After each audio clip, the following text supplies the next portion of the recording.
Bonjour à tous. Même les personnes les plus pondérées peuvent se retrouver poussées à bout par leur terre. C'est exactement ce qui est arrivé aux protagonistes de la mini-série Al-Hawabi School for Girls. Dans cette série, un groupe d'amis élabore un plan intelligent pour se venger de l'intimidation incessante. Alors, prépare ta boisson préférée et plongeons ensemble dans le monde du drama d'adolescente du Moyen-Orient. Le premier épisode de la série débute avec l'un des personnages principaux, Mariam, qui se fait brutalement battre par ses camarades de classe.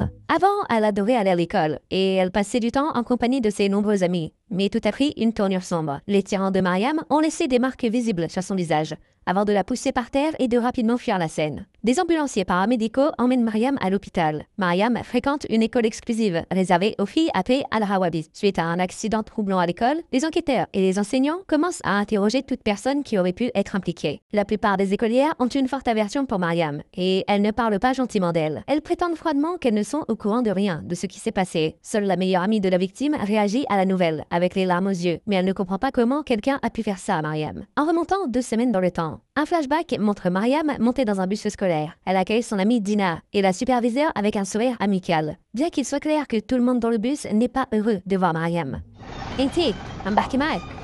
شو مشكلتك ليان؟ انتي مشكلتي. Mais Mariam sait se défendre. Elle riposte avec une remarque tranchante. La superviseure intervient, demandant aux filles de s'asseoir, mettant fin à leur dispute. Dina est impressionnée par la réponse audacieuse de son amie. Sur le chemin de l'école, elle discute du dernier film de Zac Efron. Pendant ce temps-là, Layan et son amie aux cheveux roux, Rania, ont des conversations plus adultes. La fille problématique révèle qu'elle a bloqué le numéro de téléphone de l'école sur le téléphone portable de sa mère pour éviter de recevoir des appels. Layan a pris des vêtements de rechange et elle s'apprête à se faufiler pour un rendez-vous avec Let, son copain. Pour créer une diversion, l'ami de Layan demande au chauffeur de changer de station de radio, tandis que Rania dit à Mariam et Dina de quitter leur siège. Dina écoute rapidement, mais Mariam, absorbée par son livre et sa musique, refuse. Lorsque le bus s'arrête pour prendre une autre étudiante, Layan renverse du thé chaud sur Dina. Au milieu de l'agitation, Layan a saisi l'occasion de glisser par la porte et de s'échapper. Mariam en est témoin, mais elle choisit de ne rien dire à personne. Le bus emmène les élèves à Al-Hawabi, où elles commencent leur journée en chantant l'hymne de l'école. Toutes les élèves portent des uniformes, et les filles suivent des horaires et un ensemble de règles strictes. En attendant, Layan prend un taxi, se rend dans un café, change de vêtements et se maquille avant le rendez-vous. Dina arrive en retard et elle rejoint ses camarades de classe dans la file d'attente, mais sa chemise est toujours en désordre. Madame Abir procède à l'inspection de chacune des écolières, prenant leur téléphone portable et en grondant quelques-unes pour leur apparence inappropriée. Elle envoie rapidement Dina au bureau de l'école pour aller chercher une nouvelle chemise. Alors que son attention se tourne vers Rugaya et Anya, Madame Abir demande pourquoi Layan est absente. Madame Abir demande aux filles de rappeler à Layan d'apporter une note de ses parents. Pendant ce temps-là, Layan passe un bon moment avec son copain. Il la surprend avec une carte de vœux et des fleurs. Il a fait tout son possible pour choisir un endroit qui est ouvert tous les matins, ce qui convient très bien à Layan, qui a peur d'être vue. Il s'avère que les deux échangent des messages depuis un mois. Le copain de Layan lui prend doucement les mains et il lui suggère de passer un peu de temps chez lui la prochaine fois, ce qu'elle accepte volontiers. La journée scolaire commence à Al-Hawabi et un nouveau visage rejoint Dina et Mariam dans leur classe. Noaf se démarque vraiment dans ce décor du Moyen-Orient, avec une coupe de cheveux courte, un maquillage gothique et une robe entièrement noire. Madame Abir demande à Mariam de veiller sur Noaf. Tout de suite, Rugaya tente d'intimider la nouvelle fille et Rania ne la laisse pas s'asseoir à la place de Layan, même si elle n'est pas présente. Mais Dina invite gentiment Noaf à s'asseoir au bureau à côté d'elle. Après les cours, Layan se faufile dans le bus au bon arrêt, puis elle fait semblant de descendre. Le lendemain, Rania appelle son amie pour savoir comment s'est passé son rendez-vous. Layan explique tout, révélant qu'elle a dû jeter les fleurs et la carte pour faire en sorte que son frère ne soit pas au courant de sa vie amoureuse. Elle partage également ses projets d'avenir. Ce qu'elles ne savent pas, c'est que Dina écoute leur conversation. Pendant ce temps-là, Mariam écoute de la musique, pas intéressée par les ragots. À la maison, Mariam dîne avec ses parents et son petit frère. Sa mère travaille dur et son père a cuisiné le repas. La famille a l'air heureuse et soudée. D'un coup, Mariam reçoit un appel Skype de Yazan, un ami. Elle veut amener Dina dans la conversation, mais Yazan l'arrête, demandant une discussion en tête-à-tête. Mariam avoue qu'elle se sent coupable de ne pas avoir informé Dina de ce qui s'est passé entre eux. En réponse, Yazan admet qu'elle lui a manqué, et Mariam aime l'attention. Ils discutent de ce qu'ils ont fait. Yazan dit qu'il est un nerd, pour rigoler. Mariam lui demande de ne pas dire des choses comme ça, et il s'excuse rapidement. Mais Mariam dit qu'elle doit partir, et elle se déconnecte. Le matin, pendant leur cours de sport, les élèves jouent au basket. À un moment donné, Dina fait semblant d'être blessée et elle s'assoit sur le banc. Le ballon finit entre les mains de Layan et Mariam, qui est en bonne position pour tirer, demande une passe. Mais sa coéquipière choisit de l'ignorer. Quand la coach voit ça, Layan lance la balle lourde sur la poitrine de Mariam et la fille se plie de douleur. La coach retire rapidement la joueuse agressive du terrain. Pour aggraver les choses, Layan fait un commentaire méchant sur l'apparence de Mariam. Layan ne peut pas juste laisser tomber et elle décide d'affronter Mariam dans le vestiaire. Elle continue de se moquer de sa camarade de classe, essayant de la rendre folle. Quand les tentatives pour provoquer Mariam ne fonctionnent pas, Layan fait semblant que la fille l'a touchée. Tout de suite, toutes les élèves se retournent contre Mariam et la forcent vers la sortie. Malheureusement, Dina n'est pas là à ce moment-là et Mariam part en larmes. Dans la cour d'El Rawabi, Layan joue de la guitare et chante, attirant une foule de connaissances et d'amis qui sont tous ravis. Mariam s'assoit seule jusqu'à ce que Dina se précipite vers elle. Amde olo, une fille weirdo. Mariam explique à contre-cœur sa version de l'histoire et elle demande à son amie d'arrêter de répandre des rumeurs. Elle est frustrée que toute l'école parle de l'incident du vestiaire. Au début, Dina garde le silence, mais elle finit par partager le plan de Layan de se faufiler pour voir son copain. Elle se confie également à Mariam au sujet de son envie d'avoir un copain. C'est là que Mariam propose un plan de vengeance. Elle raconte à Madame Fatton, la directrice de l'école, ce que Layan a fait. Madame Fatton gronde Layan, mais elle décide de ne pas appeler ses parents. Il s'avère que le père de Layan est un homme influent, ce qui finit par sauver Layan de la punition. À ce moment-là, Madame Abir entre dans le bureau et elle dit ce qu'elle pense à Fatton concernant le fait qu'elle laisse Layan s'en tirer avec ce qu'elle a fait. La directrice explique que le père de Layan peut leur causer des problèmes autrement. Layan, clairement bouleversée, arrive dans les toilettes des filles avec ses amis, disant à tout le monde, sauf à la femme de ménage, Somaya, de partir. À l'intérieur, elle se plaint à Rugaya et Rania à propos de l'incident, déclarant passionnément sa détermination à découvrir qui l'a trahi. Layan menace Somaya de dire à tout le monde que la femme fume secrètement à l'école, ce qui peut lui coûter son travail. Bien que Somaya n'ait rien fait de tel, la peur l'oblige à révéler l'implication de Mariam. La scène suivante montre la version complète du combat du début de l'épisode, avec Rania qui surveille pendant que Layan et Rugaya attaquent Mariam.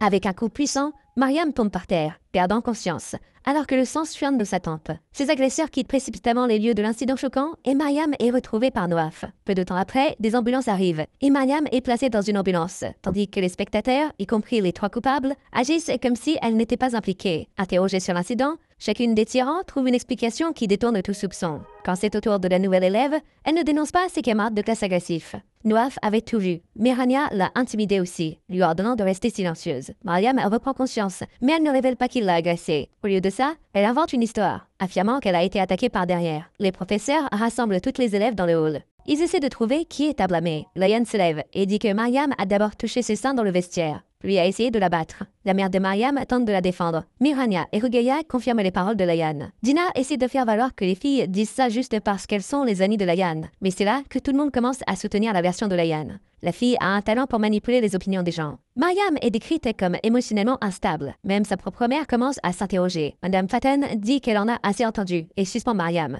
qui est une élève exceptionnelle, pendant 2 semaines. Noaf, qui était présente tout au long de l'incident, ne défend pas Mariam, car elle s'inquiète des conséquences potentielles. Quand elle rentre à la maison, la mère de Mariam fouille dans ses affaires et regrette d'avoir laissé tant de liberté à sa fille. Elle fond en larmes, et son père la réconforte, faisant que Mariam se sente complètement seule, sans que personne ne veuille la croire. À la fin de l'épisode, Mariam enlève sa minerve et ses bandages, fixant résolument son propre reflet dans le miroir. Le deuxième épisode commence avec Layan, Rugaya et Rania se promenant dans le couloir de l'école. Ce trio exerce une influence immense sur Al Rawabi, avec certaines étudiantes voulant se lier d'amitié avec elle, tandis que d'autres restent à l'écart, par peur. Personne n'ose les confronter, pas même les enseignants, comme l'a démontré l'épisode précédent. Elle contrôle essentiellement toute l'école. Mais Mariam reste optimiste, se confiant à la psychologue de l'école sur sa conviction que le changement arrivera bientôt. La frustration de Mariam provient du fait qu'elle a été injustement agressée, piégée et suspendue pendant 2 semaines, tandis que Layan, Rugaya et Rania ont reçu un avertissement et une suspension de 3 jours. Pourtant, la psychologue semble indifférente à son histoire, rejetant obstinément Mariam comme simplement jalouse. Ça ne fait qu'alimenter la colère de Mariam, car elle souligne franchement que Madame Fatton évite les confrontations avec le père de Layan. Néanmoins, la psychologue reste encore indifférente et elle suggère à Mariam de continuer à tenir un journal pour gérer sa colère. Puis elle lui prescrit des sédatifs. Mariam revient du rendez-vous et envoie un message à Dina, mais personne ne lui répond. Mariam met à jour son journal, puis elle se met au lit. Le matin arrive.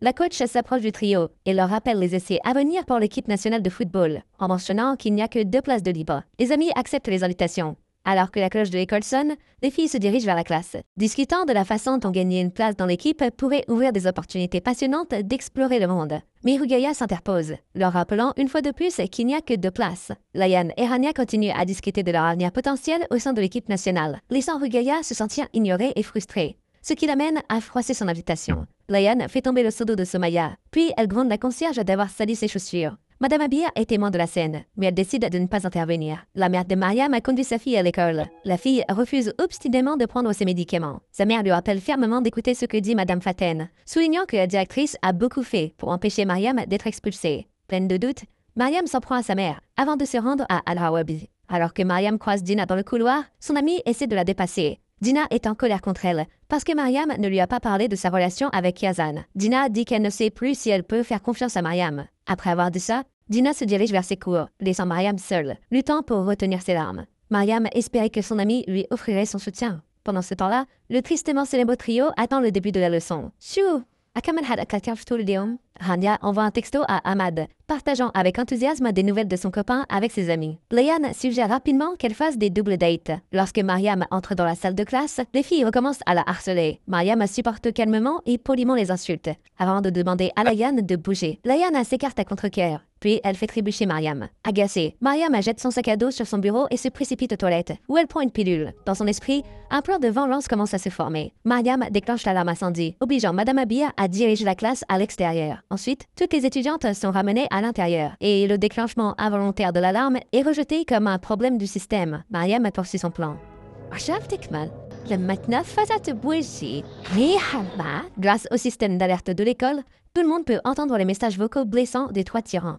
Mariam a réussi à le faire à distance grâce à un partenaire. Après l'incident public humiliant, Hania, Layan et Rugeya sont convoqués chez Madame Abia. La plupart des commentaires blessants dans les messages s'adressaient à elle. Une partie importante critiquant également le comportement égocentrique de la prof de sport. Les filles essaient de se défendre en disant que ce sont leurs conversations personnelles. Elles affirment également que le vrai problème ici est le fait que quelqu'un a volé leur téléphone et en a rendu public le contenu. Mais l'enseignante les avertit des conséquences. Elle les empêche toutes les 3 de participer à des activités scolaires, y compris les essais de football. Elle leur assigne également des travaux d'intérêt général pour le reste du semestre. Elles assumeront les responsabilités de Somaya. Les filles résistent d'abord, mais l'enseignante menace de dire à leurs parents ce qui s'est passé, ce qui scelle l'accord. Somaya leur fournit des combinaisons oranges, et elles sont envoyées pour nettoyer la zone près d'Al-Rawabi. Mariam les observe avec une satisfaction évidente, et les gens se moquent du trio, qui, jusqu'à récemment, instillait la peur chez tout le monde. Madame Abia leur confie 2 tâches, nettoyer la cour et les toilettes. Pendant ce temps-là, Noaf s'approche de Mariam, essayant de la contacter. Mais Mariam s'énerve et accuse Noaf de ne pas agir alors qu'elle a été accusée à tort.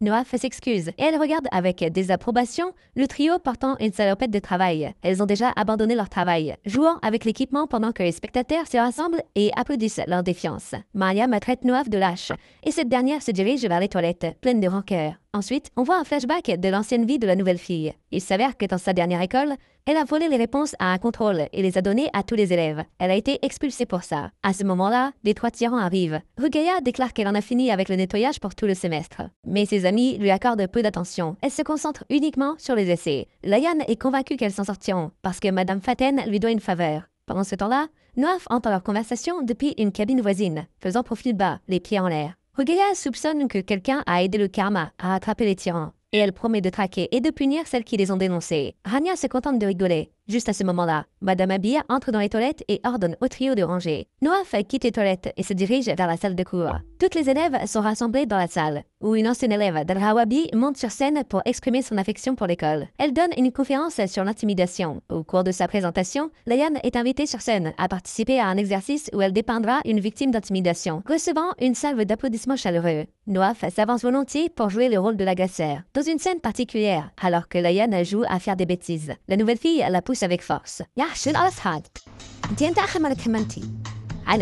Le public, à l'exception des amis du tyran, éclate de rire au fur et à mesure que la scène se déroule. Mais Noaf, ne se retenant pas, affronte ouvertement la fauteuse de trouble, ignorant complètement ses menaces. L'alumna intervient, met fin à la scène, puis reprend son discours. Layan veut échapper au service communautaire, et elle demande de l'aide à Madame Faten. Le résultat de leur conversation n'est pas clair, nous laissant en suspens, jusqu'à la scène suivante. Les filles sont au milieu d'un cours de sport sur le terrain. Noaf rejoint Mariam, et elles ont une conversation sincère sur les luttes passées de Noaf. Elle n'a pas pu aller à l'école pendant 1 an, à cause d'un scandale des réponses volées. Et maintenant, elle est en probation. C'est pourquoi elle n'a pas pu aider Mariam. Les trois tyrans se changent en uniforme de sport et se dirigent vers les essais d'équipe. Sur le chemin, Madame Abir leur rappelle la punition. Mais Layan lui suggère de parler à Madame Faten et passe calmement devant la prof. Au bureau, la directrice informe l'enseignante que les filles ont déjà appris leur leçon. Madame Abir essaie de s'opposer, estimant que le trio a déjà eu assez de laisser passer comme ça. Mais Faten explique qu'elle agit dans le meilleur intérêt de l'école et des élèves dans cette affaire. Insatisfaite de cette réponse, Madame Abir quitte le bureau. Mariam et Noaf continuent de parler, ignorant que Layan, Rugaya et Rania les surveillent de près. La nouvelle fille avoue avoir donné des réponses à des étudiants qui avaient des difficultés académiques, soulignant sa conviction que l'avenir d'une personne ne devrait pas dépendre uniquement d'un morceau de papier. Noaf révèle également qu'elle sait que Mariam était celle qui avait activé le haut-parleur. Puis elle lui dit d'être prudente. Les essais commencent avec Rania tirant sur le but et le marquant. Layan, aspirant à gardienne de but, attrape le ballon du coup de pied d'une autre fille. Avec un sourire narquois, elle dit qu'elle est la meilleure joueuse ici. La coach fait alors appel à Mariam pour qu'elle tire. La coach a une belle part de commentaires méchants dans les messages vocaux des tyrans. Layan vient vers Mariam, mais la prof intervient pour les séparer. Plus tard, dans le vestiaire, les trois tyrans parlent de la situation. Rugaya soupçonne Noaf d'avoir quelque chose à voir avec leur échec récent. Rania mentionne que la nouvelle fille les a vus tabasser Mariam. Dans la cour, le trio coince la petite sœur de Noaf et lui prend son inhalateur d'asthme. Noaf le remarque et intervient pour les arrêter. Le trio la menace, avant de finalement s'éloigner. Avant de partir, Layan dit à Noaf de garder le silence. De retour à la maison, la petite sœur de Noaf choisit de ne pas révéler ce qui s'est réellement passé pour épargner des ennuis à Noaf. Ce soir-là, Noaf s'arrête rapidement à la pharmacie avant de passer chez Mariam. Elle explique aux parents de Mariam qu'elle veut lui donner une clé USB avec un devoir. Une fois qu'ils ont un moment seul, Noaf leur suggère de se venger. C'est là que Mariam lui assure qu'elle est déjà dessus et que son plan ne fait que commencer.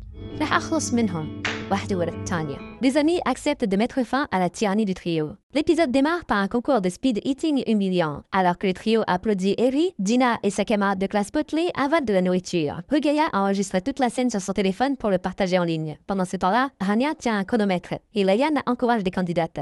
Noaf et Mariam regardent avec désapprobation, mais elles n'interviennent pas. Dina sort victorieuse, tandis que sa concurrente se sent malade. Au lieu de leur donner un coup de main, les spectateurs s'éloignent simplement. Mariam et Noaf demandent à la fille ce qu'elle ressent. Mariam s'approche de Dina et lui demande pourquoi elle se comporte comme ça. Mais Dina se considère maintenant comme faisant partie d'un groupe différent et elle ne voit rien de mal à la situation. Après avoir parlé avec Mariam, elle se retourne calmement vers Rugaya et demande à voir la vidéo de la compétition humiliante. Après les cours, toutes les élèves se changent dans les toilettes. Mariam reçoit un message de Yazan. Le garçon dit qu'elle lui manque, mais Mariam ne lui répond pas. Un événement caritatif a lieu à Al-Rawabi et toutes les étudiantes s'habillent bien. Layan décide d'envoyer une photo coquine à son copain, ce qui surprend Rugaya. Elle prévient Layan que la photo pourrait se retrouver entre de mauvaises mains, mais les amis ne semblent pas s'en soucier et pensent que tout va bien. Rugaya dit ensuite qu'un gars l'a récemment ajouté comme ami et qu'ils discutent maintenant. Rania et Layan lui demandent de leur montrer son profil, mais il ne révèle pas son visage. Rugaya réagit en disant que l'apparence n'est pas la chose la plus importante. Juste à ce moment-là, Mariam sort de son étal.